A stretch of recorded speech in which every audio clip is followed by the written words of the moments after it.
Rome seemed to own the world. Her empire stretched from Scotland to the Sahara. Her army controlled 3 continents. 50 million people lived under her laws. Rome's empire was the greatest political prize the world had ever seen.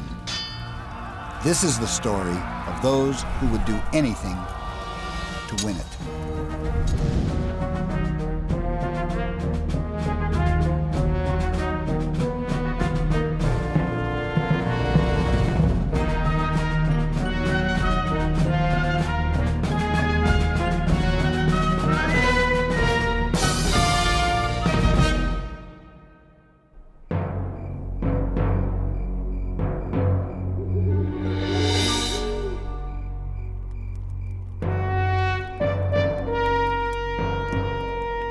It's a warm spring night in 82 BC, and Rome is struggling to control one of its generals.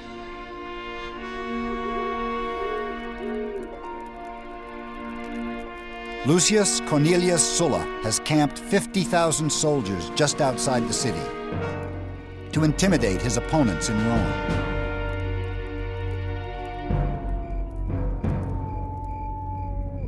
Sulla is a cunning politician and a brilliant general.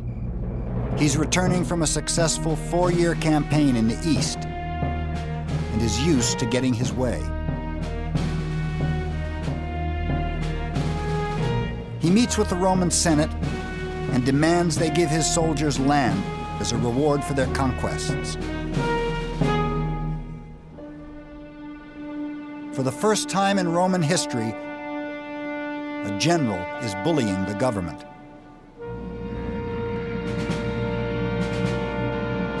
The senators refuse. At issue is the very future of the Roman state.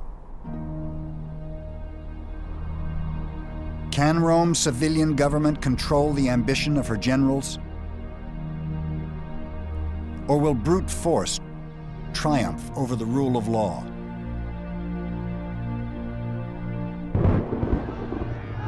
That night, Sulla posted his answer. Lists of his political enemies with cash rewards next to their names. Sulla had tried to persuade his opponents. Now he promised to kill them. It was a bloodbath. Thousands died. Husbands were slaughtered in the embraces of their wives, sons in the arms of their mothers. And those who were killed in the passion of the moment were as nothing compared with those who were just butchered for the sake of their property. Plutarch.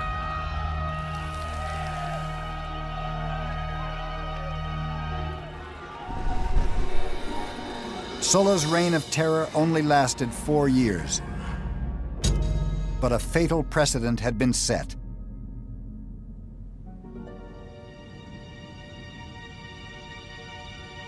A general had returned from war and persuaded a Roman army to help him seize power in Rome.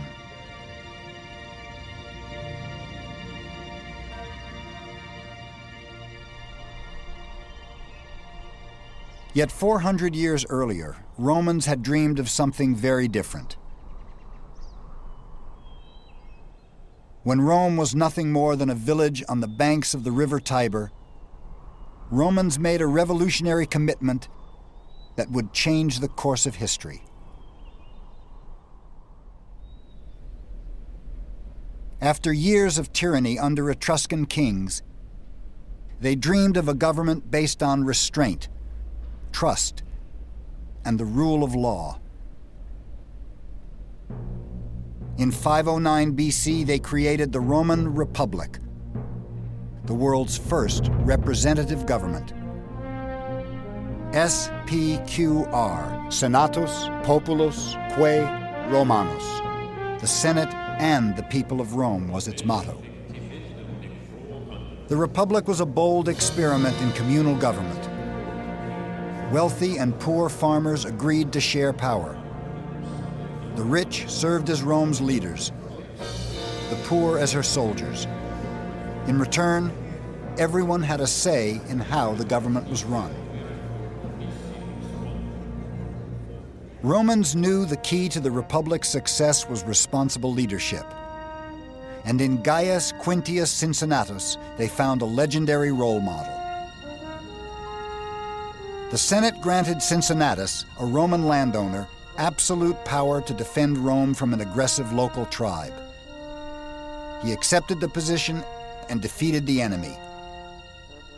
14 days later, he voluntarily resigned and humbly went back to work on his farm. His sense of duty, sacrifice, and loyalty to the state embodied everything the new republic stood for.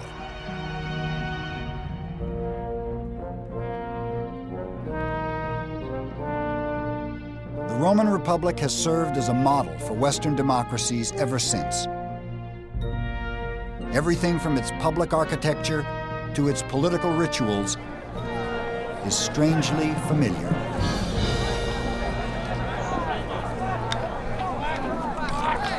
Once a year, the whole city would turn out to vote for its leaders.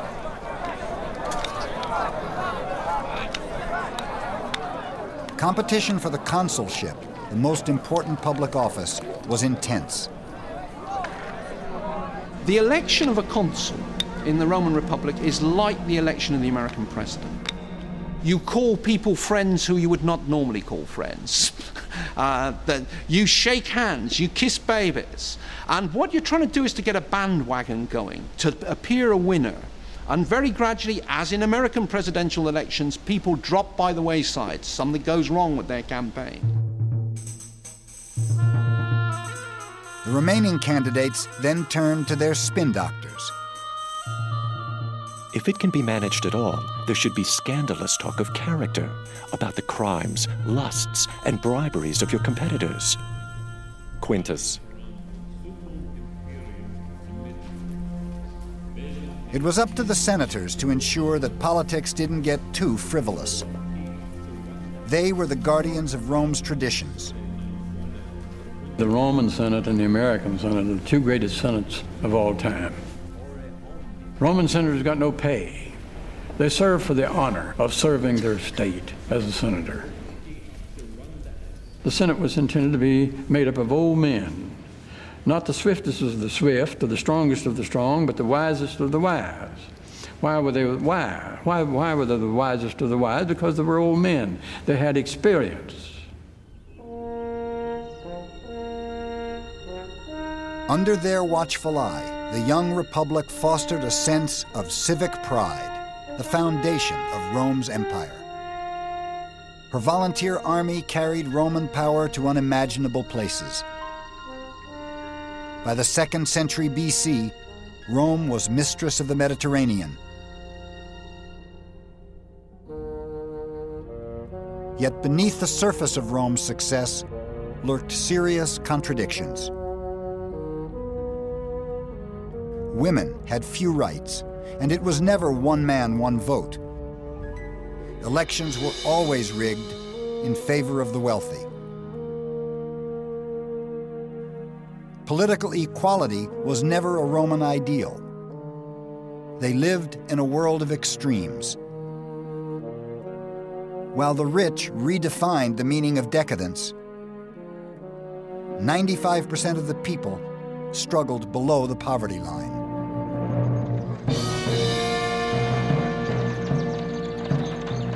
This social imbalance would fuel the most disruptive tradition in Republican Rome: patronage.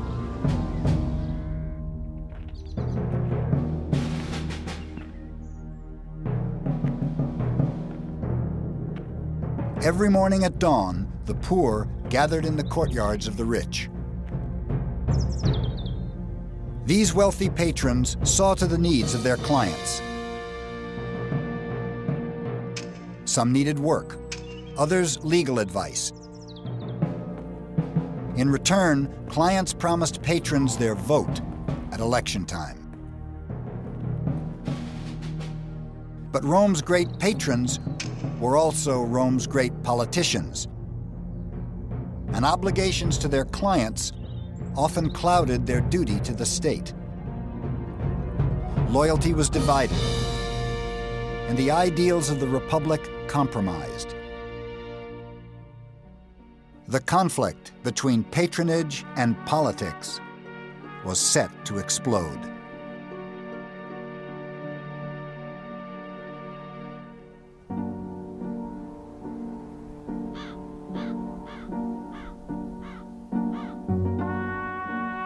A small group of wealthy families ruled Rome. Notoriously conservative, they protected their own interests and quietly resisted reform, until one of their own broke the code of silence. Tiberius Gracchus was born to privilege. Grandson of Scipio Africanus, conqueror of Hannibal, and son of Cornelia, an intelligent, ambitious woman who poured her ideals into her two sons, Tiberius and Gaius. She told him she was tired of being called the daughter of her father, Scipio. She wanted to be known as the mother of her sons.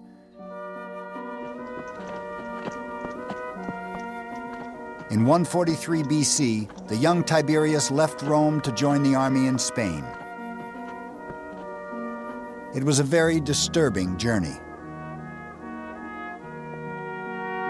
While Tiberius was traveling through Italy, he saw for himself how the country had been deserted by its native inhabitants, and how those who tilled the soil or tended the flocks were barbarian slaves introduced from abroad. But it was above all the people themselves who did most to arouse Tiberius's energy and ambitions, calling upon him to recover the public land for the poor. Plutarch. The ambitious aristocrat had found his cause. In the 3rd and 2nd centuries BC, the Roman Empire had more than doubled in size.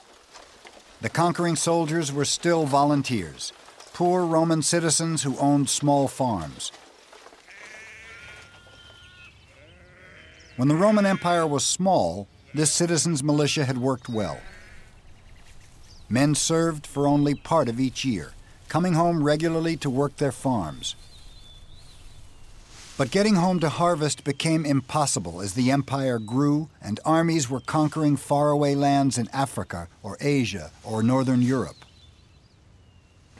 If you're serving abroad for years and years in a long process of imperial conquest, the result is that when you put down your sword at the end of the campaign, there is no ploughshare left, because your brother nicked it ages ago, and it wasn't just your brother, it's the big landlord next door who's extended his estate. So that you do have very large numbers of people who don't have land to return to.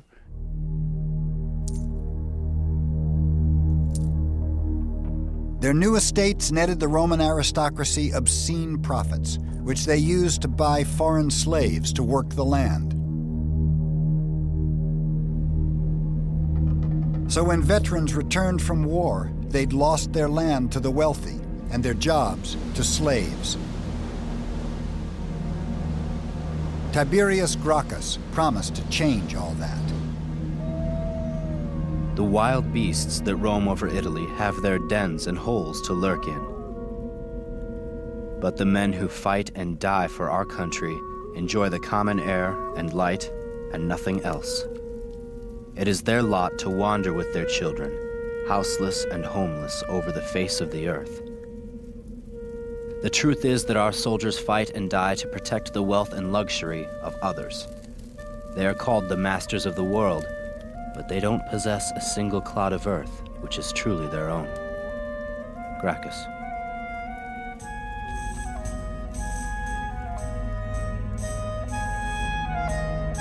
Gracchus proposed something radical.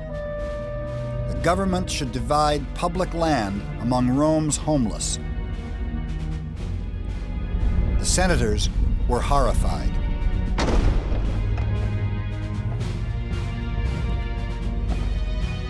His plan threatened their own huge estates and also their political livelihood. If passed, it would make Tiberius Gracchus the patron of Rome's massive underclass. He'd be the most powerful man in Rome. The story of Tiberius Gracchus is the Roman aristocrat who cheats. He does the thing that they've all got a little convention among themselves. There's some things you do, there's some things you don't do. And you don't bust the system by going straight to the people and offering them things. You can see it as breaking a system of patronage. The Roman elite panicked. A group of senators confronted Gracchus as he was speaking to his supporters. In a fit of rage, they beat him to death with the chairs they were sitting on. Rome's boldest reformer was then dumped into the river Tiber.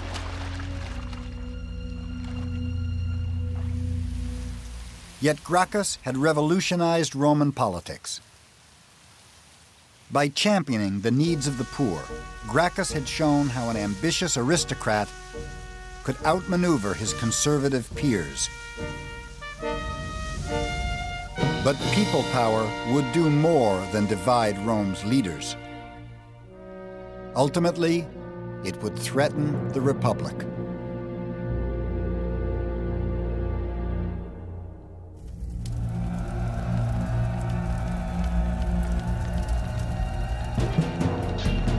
By the beginning of the 1st century BC, the Roman Republic was imploding. Roman values were under siege. Slave revolts stunned Sicily and Italy. Something had to give. The collapsing republic found an unlikely supporter. Born in a wool-dyeing shop in central Italy in 106 BC, Marcus Tullius Cicero dedicated his life to opposing the greed and violence that threatened his world. He was a self-made man, earning a name for himself as an orator and lawyer in Rome, relying on his eloquence and intelligence to outwit wealthier opponents. Cicero believed the key to the Republic's future was in her past. There, Cicero saw the image of Cincinnatus and the ideals of restraint and self-sacrifice he embodied.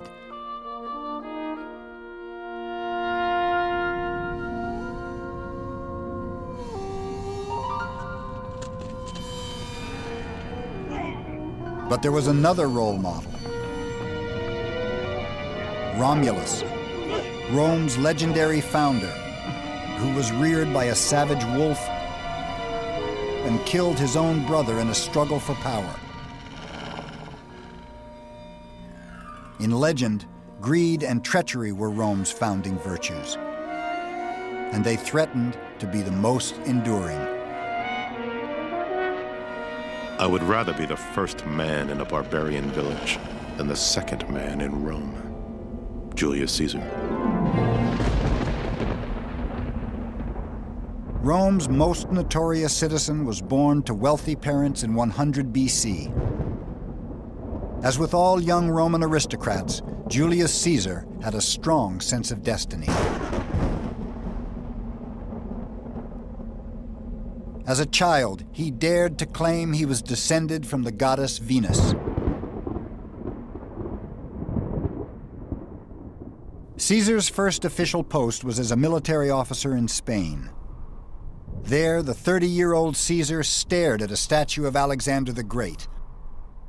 How had he achieved nothing, he wept, when at his age, Alexander had conquered the world?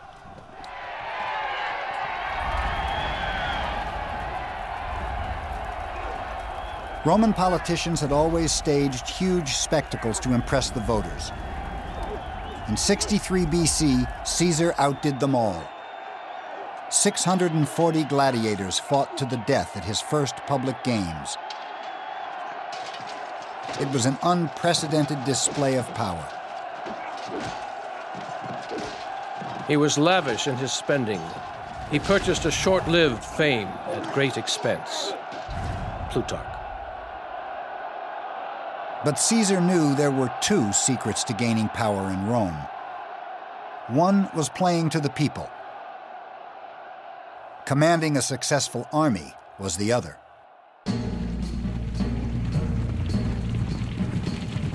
In 59 BC, Caesar became military commander over Gaul, modern-day France. 9 years later, 1 million Gauls were dead or enslaved.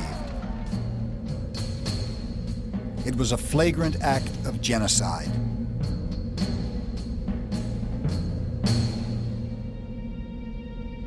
Caesar would now summon the ghost of Sulla, Rome's first warlord.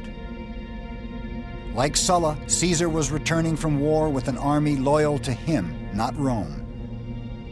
Like Sulla, Caesar wanted something the Republic could never allow. In January 49 BC, Caesar committed the ultimate act of treachery. Following in Sulla's footsteps, he persuaded a Roman army to cross the Rubicon and march into Rome. The monstrosity of Caesar's character is concealed in his gay and friendly manner. No one knows what to do. If we resist, there will probably be bloodshed. Cicero. The Senate quickly chose Pompey, conqueror of the East, to defend the Republic. But Caesar wanted absolute power, even at the price of civil war. Rome's two greatest generals met in Greece. Brother against brother, eagle against eagle, flag against flag. Citizens, what is this madness? Lucan. Pompey was no match for Caesar and his brutal fighting force. He fled to Egypt, but was eventually captured by Caesar's spies. The fate of the Republic hung in the balance. But Caesar had other things on his mind. In Egypt, in 48 BC, he met the young Queen of the Nile, Cleopatra. They fell in love and had a child. Cleopatra persuaded Caesar to help her overthrow her brother and gain the throne of Egypt. Then, in 46 BC, she accompanied Caesar back to Rome. Cleopatra represented for the Romans every threat you can imagine. She was African, a woman, beautiful, she was powerful. You find her seducing Julius Caesar. Julius Caesar, who conquered the Gauls, who was this great soldier, who was this politician, who wanted to be the dictator in Rome. Cleopatra reminded them of their vulnerability, and that frightened them very, very much.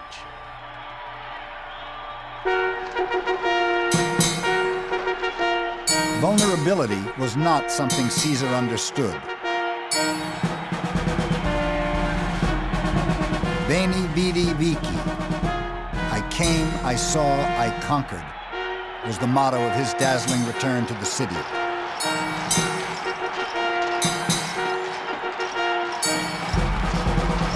That evening, he threw a banquet for 22,000 of Rome's poorest citizens. Hypnotized, the people did the unthinkable. They voluntarily voted Caesar the absolute powers of a dictator.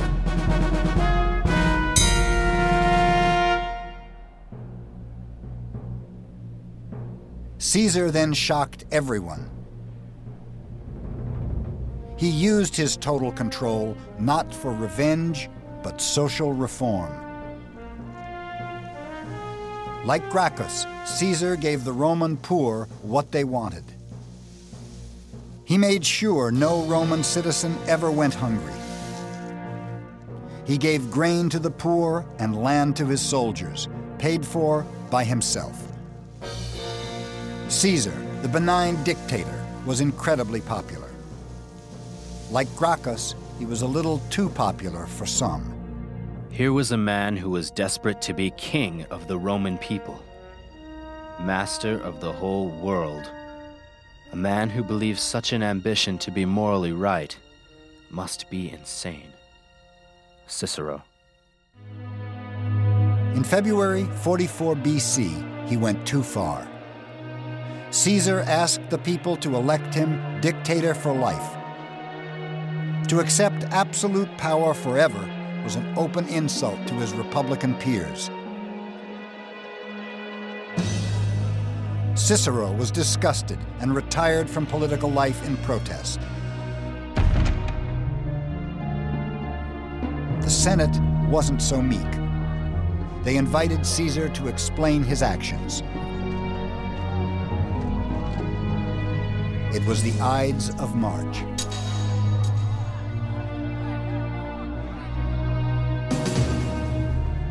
By mid-morning, the crisis was over.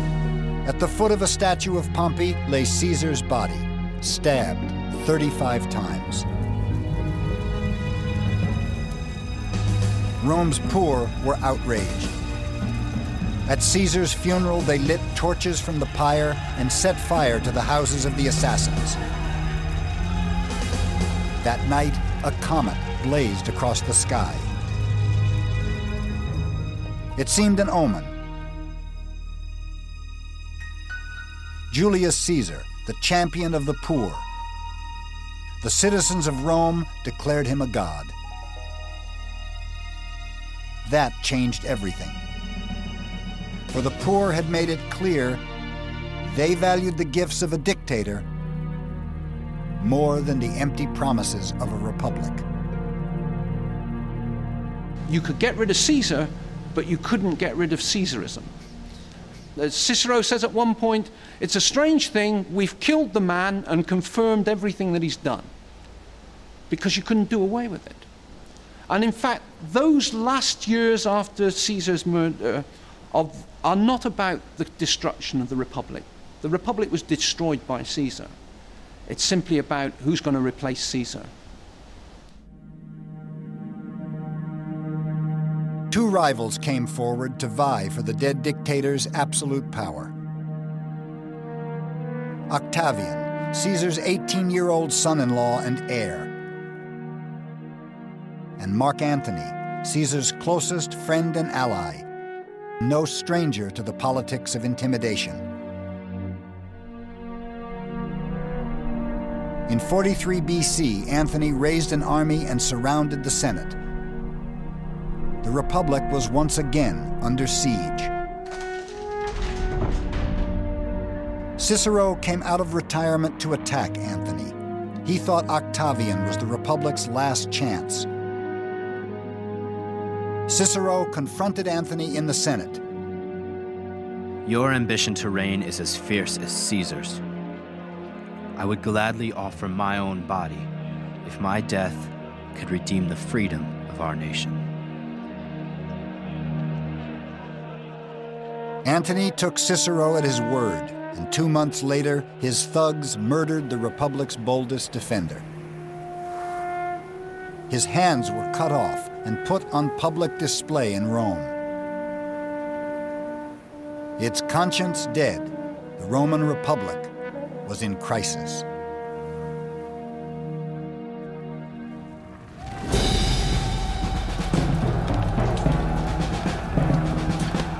In 33 BC, 10 years after the assassination of Julius Caesar, Mark Antony and Octavian were still fighting for control of the Roman world.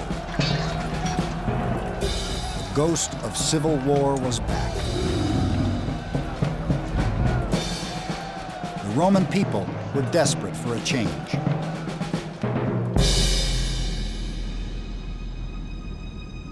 The rule of a single man is the only remedy for a country in turmoil.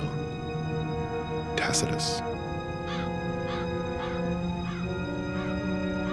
Octavian finally defeated Antony in 31 BC to become the undisputed ruler of the entire Roman world. But his greatest victory would be one of statesmanship. Octavian was poised to redefine the very meaning of power in Rome. He understood patronage was the secret to control in Roman society. With Rome's vast treasury at his disposal, he set about making every Roman his client, obligated to him, the universal patron. Octavian handed out huge cash bonuses to Rome's army. He now had the undivided loyalty of over 400,000 soldiers.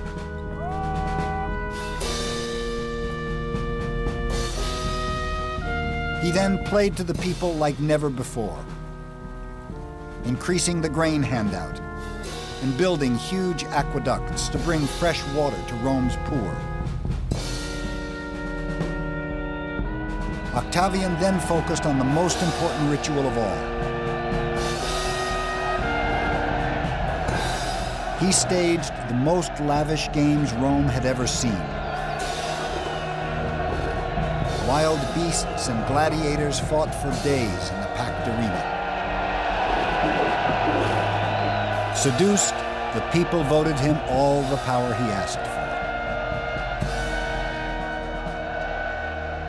The Roman Senate then stunned everyone.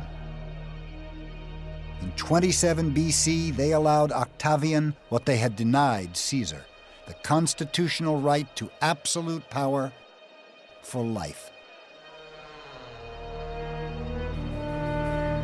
Octavian took the name Augustus, the sacred one. Rome, once a bastion of open government, had willingly become an empire, ruled by a single man.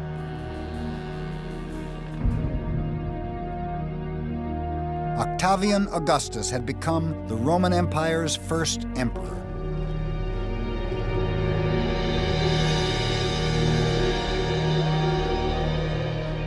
"2,000 years later, Benito Mussolini, Rome's last fascist dictator, styled himself on Rome's first emperor in revealing ways.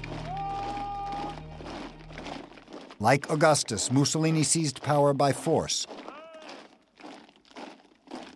Like Mussolini, Augustus forced a consensus through intimidation.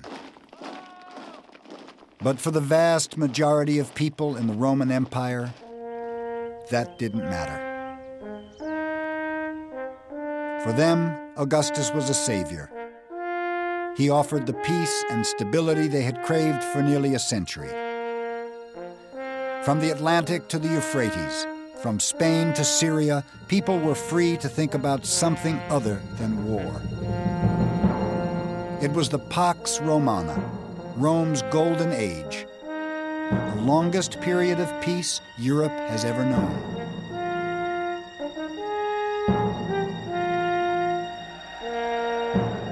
Yet the architect of peace would never enjoy his own triumph. For Augustus was obsessed by a question that plagued all Roman emperors. What would happen in Rome when he died?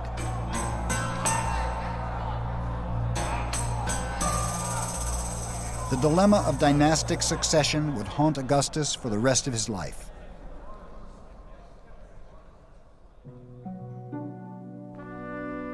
His marriage to Livia had produced no male heirs.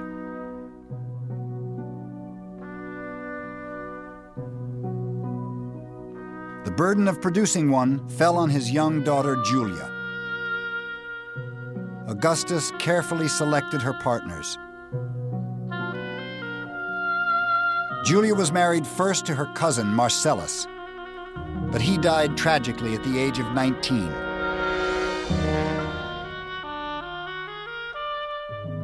She was then married to Marcus Agrippa, her father's military advisor. He was 30 years older than her. He died too. Finally, Julia was paired with Tiberius, her own stepbrother. The only thing they shared was a mutual dislike for each other's company. Poor Julia was overwhelmed by the arranged marriages. Inevitably, she looked elsewhere for intimacy. Rome's gossip mongers had a field day. His daughter was shameless beyond imagination. She had been accessible to scores of lovers. The very forum in which her father had proposed a law against adultery she had chosen for her debauchery. She daily resorted to the life of a whore, selling her favors to even unknown lovers. Seneca. Augustus was trapped. 10 years earlier, he'd passed draconian laws banning adultery, on punishment of exile or death. The emperor was forced to banish his own daughter to an island off the coast of Italy. Julia was never allowed to return to Rome. The pressures of dynastic succession had claimed its first victim.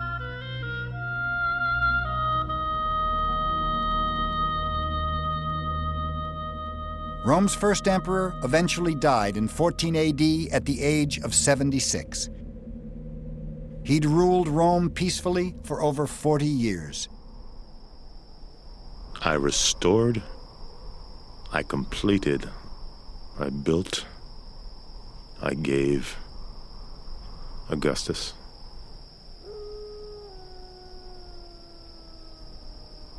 Augustus had given Rome a sense of pride, stability, and prosperity. Yet he'd failed to provide what every dynasty needs most: a sense of security. Imperial power seized by force could always be lost to force. Insecurity plagued Augustus's successors, and their paranoid delusions would be the undoing of his dynasty. Ironically, the biggest threat came from the Praetorian Guard, the elite troops meant to protect emperors, not kill them. Problems soon surfaced in the reign of Tiberius, Rome's second emperor, who struggled in the shadow of Augustus throughout his reign. In 23 AD, after 9 years on the throne, Tiberius retired to the island of Capri, exhausted by the pressure of power in Rome. Anyone who holds power is challenged all the time. Tiberius said, holding on to power is like holding on to a wolf by its ears. You know, it's this thing that can come round and bite you at any moment.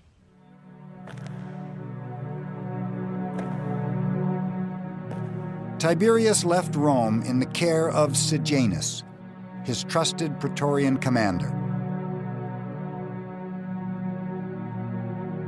But Sejanus did not want to help the emperor. He wanted to be emperor. And with Tiberius away from Rome, he played on the emperor's paranoia.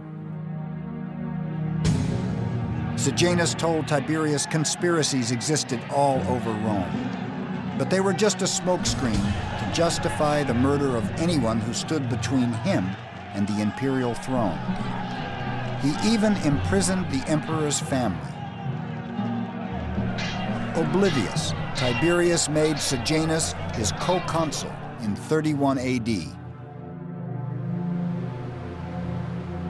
The truth finally reached Capri. The emperor acted quickly. He invited Sejanus to the Senate, promising a promotion. But it wasn't a letter of promotion. It was a warrant for his arrest. Sejanus never made it to trial. His treachery highlighted a fundamental problem in imperial Rome. Everyone knew that the Praetorian Guard watched over the emperor.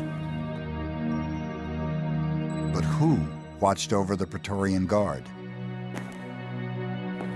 Tiberius responded just in time.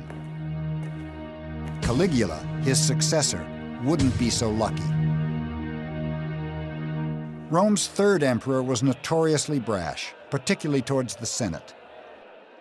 But Caligula is best remembered for another relationship. With his racehorse, Incitatus. The emperor gave the horse a marble house and an ivory bed. He regularly invited the horse to dinner in the imperial palace and even threw huge parties for him. But Caligula topped everything when he recommended his horse be elected consul, the leading magistrate in Rome. To some people, it was more than the whim of a madman. Say you're sitting in the White House, and as usual, Congress is being difficult. And you want to say, I want to go in front of the American people, and I want as president to demonstrate my contempt for Congress. And how am I going to do that? I'm going to make my dog a congressman. I'm going to say to the American people, I value the Congress and what they have to say as much as I do what my dog says when it barks. So when Caligula made his horse a consul, that's a fantastically clever political insult to the Senate. Rome's rich and powerful were not so impressed. On the 24th of January, 41 AD, they bribed the Praetorian Guard to murder the emperor. But they wouldn't have killed Caligula if they knew of the horror to come.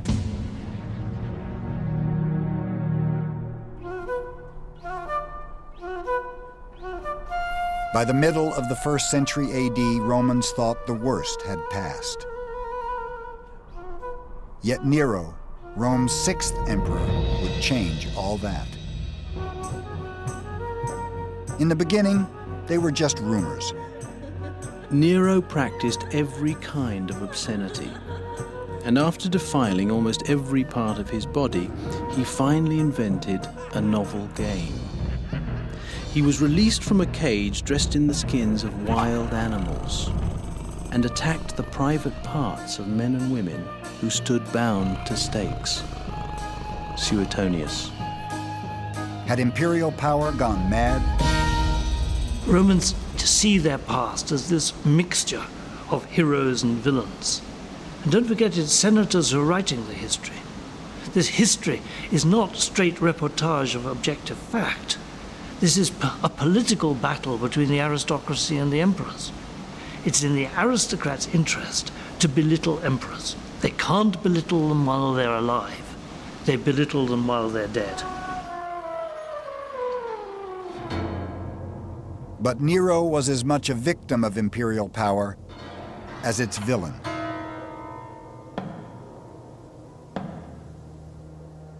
His father died when he was only 3.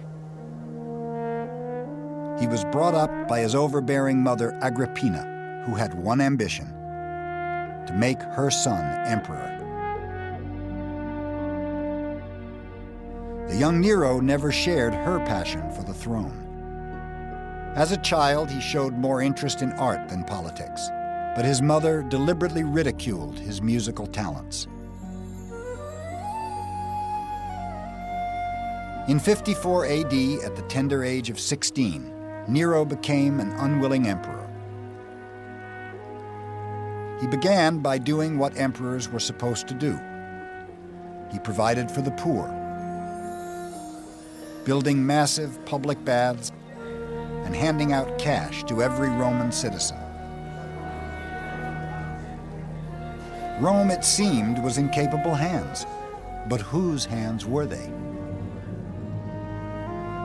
Agrippina still exercised a humiliating influence over her son.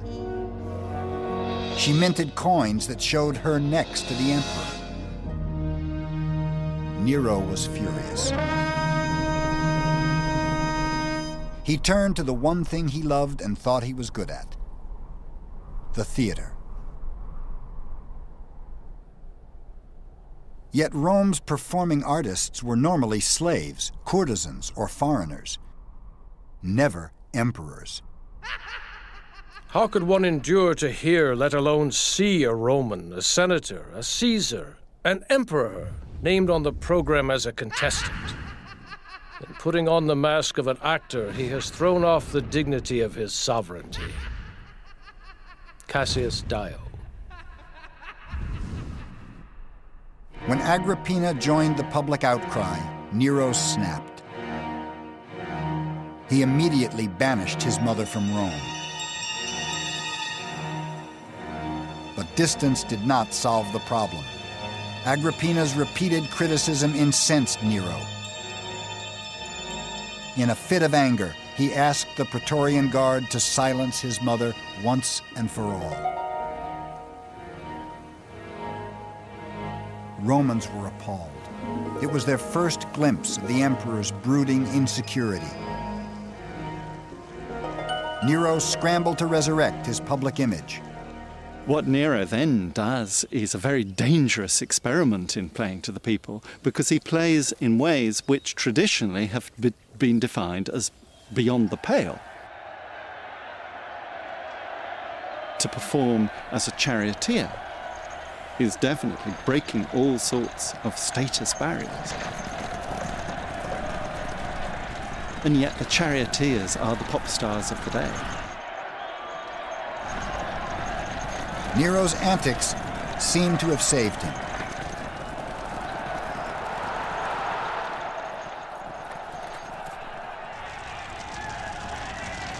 In 64 AD, a huge fire swept through Rome, destroying a third of the city. Half the population was left homeless. Nero's response was equally tragic.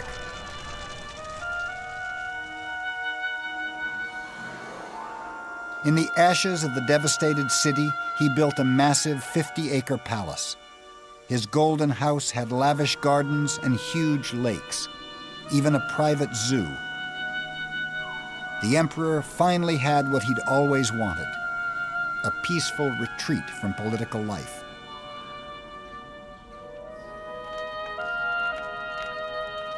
Rumors quickly circulated that the emperor had intentionally started the fire to clear space for his new palace. Nero panicked. He frantically searched for a scapegoat and settled on an obscure cult that had recently arrived in Rome.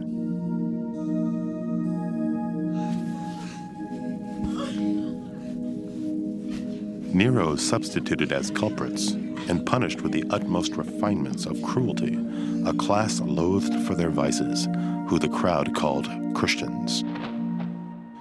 Vast numbers were convicted, and derision accompanied their end. They were covered with wild beast skins and torn to death by dogs, or were fastened to crosses and burned to serve as lamps by night. Tacitus.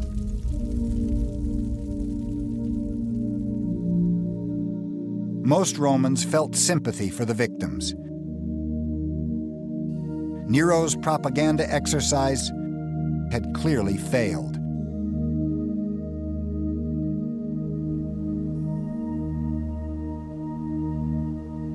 Once again, he took refuge in his own artistic fantasies and set off on a singing tour of Greece.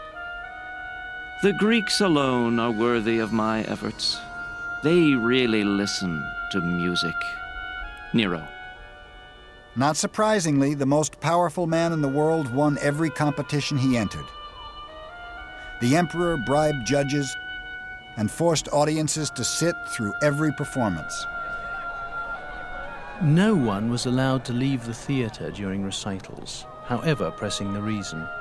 We read of women in the audience giving birth, and of men being so bored with listening and applauding that they shammed death and were carried away to burial. Suetonius.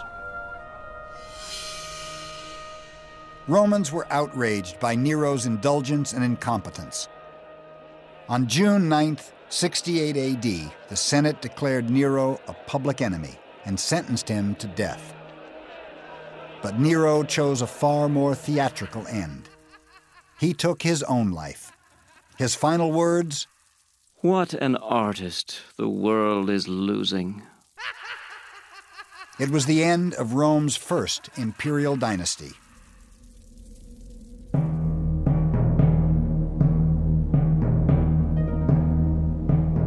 Augustus had ruled with restraint.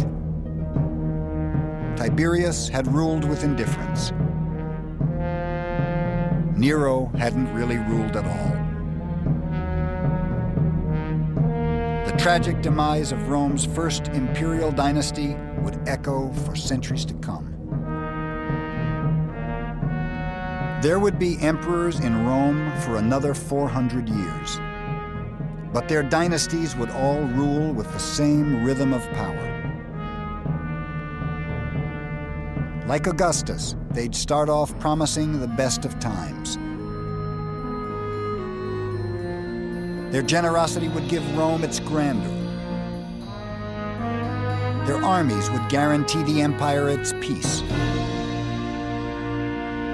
But like Nero, their reigns would end in catastrophe. Excess would undermine Rome's greatness.